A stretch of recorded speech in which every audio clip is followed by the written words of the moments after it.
दोस्तों, मस्जिद अक्सा आज सिर्फ एक इमारत नहीं बल्कि दुनिया की सबसे बड़ी जंग का आईना बन चुकी है। ये जंग ज़मीन की नहीं, सियासत की भी नहीं, ये जंग है ईमान और पहचान और इंसानियत की। दोस्तों, इस महीने अल अक्सा फिर दुनिया की सुर्खियों में आ रहा है। एक तरफ वहाँ दाखिल होने वाले ऐसे सियासी लोग जो मुसलमानों के दिलों को ज़ख्म कर देते हैं, दूसरी तरफ वो मुसलमान जो जुमा की नमाज़ पढ़ना चाहते हैं लेकिन दरवाज़े पर उनको रोक दिया जाता है। और फिर तुर्की में वो बड़ा इजलास जहां अलग अलग मजाहिब के लोग एक होकर बोले कि अल अक्सा सिर्फ फ़िलिस्तीन का नहीं, ये पूरी इंसानियत की अमानत है। दोस्तों, अब ये सोचने की बात है कि क्यों हर महीने अल अक्सा ख़तरे में दिखाया जाता है। क्यों वहाँ कभी ताला लगाया जाता है, कभी कैमरों में तनाव की तस्वीरें आती हैं और कभी वहाँ की पुकारें दुनिया तक नहीं पहुँच पाती।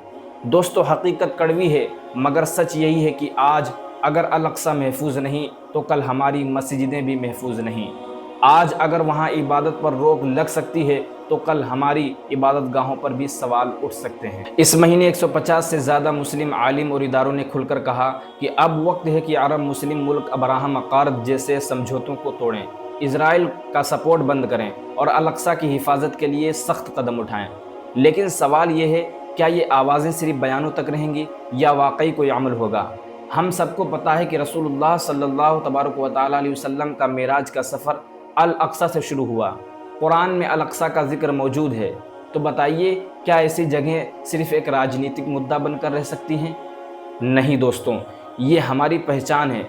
अब देखिए आगे क्या हो सकता है। मुमकिन है कि दबाव बढ़े और दुनिया को मानना पड़े कि अल अक्सा पर ताला लगाना इंसानियत का अपमान है। मुमकिन है कि कुछ मुस्लिम मुल्क अपनी चुप्पी तोड़ें और कूटनीतिक व आर्थिक दबाव से हालात बदलें। मगर यह भी मुमकिन है कि अगर हम खामोश बैठे रहे तो अल अक्सा के दरवाजे और मजबूती से बंद कर दिए जाएं। सोचिए दोस्तों, अगर कल सुबह एक खबर आए कि अल अक्सा में मुसलमानों का दाखिला रोक दिया गया तो आप और मैं क्या करेंगे? सिर्फ सोशल मीडिया पर पोस्ट डालेंगे या अपनी आवाज़ दुनिया तक पहुंचाएंगे? याद रखिए, अल अक्सा की हिफाजत सिर्फ फ़िलिस्तीन की जिम्मेदारी नहीं, ये मेरी और आपकी पूरी उम्मत मुस्लिमा की जिम्मेदारी है। क्योंकि जब तक अल अक्सा पर अमन नहीं तब तक दुनिया में किसी मुसलमान का दिल सुकून से नहीं रह सकता।